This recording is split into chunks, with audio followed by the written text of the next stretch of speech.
performers and by a PEP officer that the rules just changed for performers.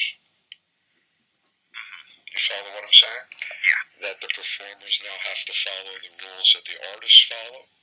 So I'm trying to get some confirmation on it, whether it's true, whether it's a rumor. No, it is true. A rule was put in. I don't believe it's actually in effect yet. Let me see.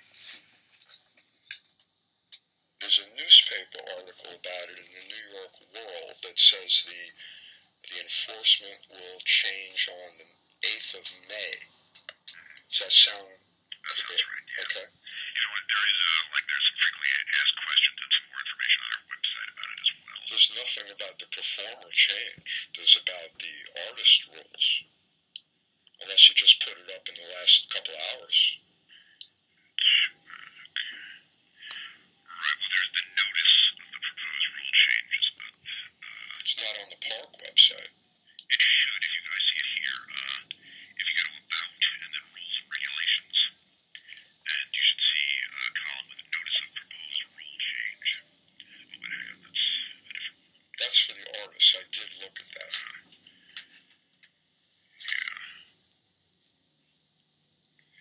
Okay, well, if it's not there yet, I'd imagine they should be putting that up soon. But in general, the things for the artists, yes, those rules will now include performers. Well, can I ask you a question about that? Sure. I previously looked at the rules for artists when that first went into effect. And it seems that under those rules, I'd have to be 50 feet from monuments, 5 feet from trees and benches and so on. How would I be able to continue to perform in Washington Square Park? Well, these rules,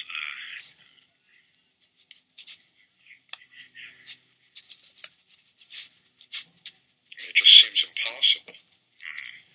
yeah, there's certain areas where it definitely makes it more difficult. I'm afraid I really can't comment beyond that. This was simply something we did to make the rules consistent, for artists and performers. And there's also, I think you call them medallions. There are no medallions in Washington Square Park. So where would a performer legally be doing their thing? Well, that's the issue, yeah. I mean, there may not be much space. I mean, in general, the medallions are only in certain parks. So if there are no medallions there, if it's not one of those specific areas, then you don't need to be near one. However, the rules about not being near a monument, etc., those are still in effect. So it's basically a ban on performing in Washington Square Park.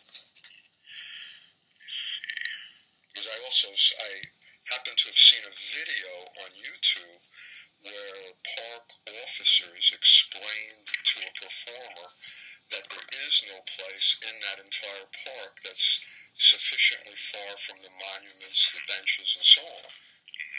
So it's essentially, you're telling the performers, not you are, but the Parks Department is, goodbye, don't come back to Washington Square Park. Well, that is the effect it has, yes. What about freedom of speech?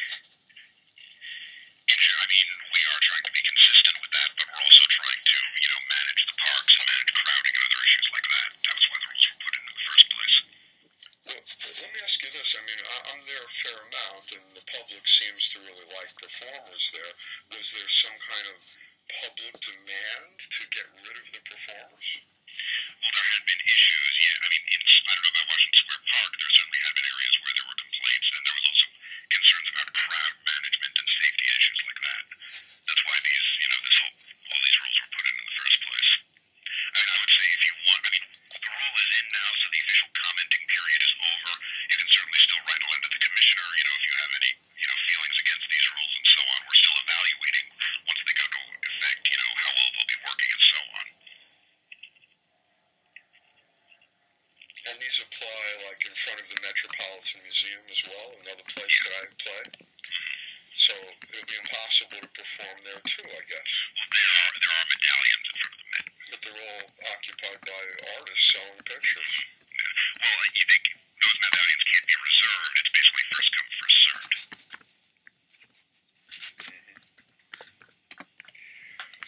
Well, I got to tell you that I also called your press office, by the way. They were unable to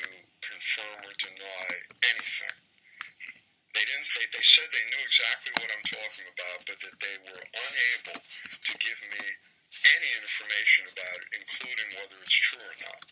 So, I mean, you've been helpful. I appreciate that. I don't know why your press office is... Well, it's not really their area, though. Okay. Anyway, so they don't want to make statements about something that...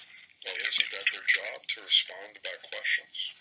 Well, within what they know about in general. I mean, for something like that, they might need to reach out to us, or they might need to refer you to us. Okay, well, I appreciate... tell me your name. My name is Justin Carroll. Justin, I appreciate you being very helpful. And like I said, please, feel free, if you do have feelings on this, put it in writing to the Parks Department Commissioner, and, all this is being evaluated as we, see how these rules are going. Okay, I will express my feelings, and it'll be in a song in Washington Square Park. Thanks very much. Okay. That is a recording on Monday, April 15th at 4:30 p.m. with the Parks Legal Counsel's office.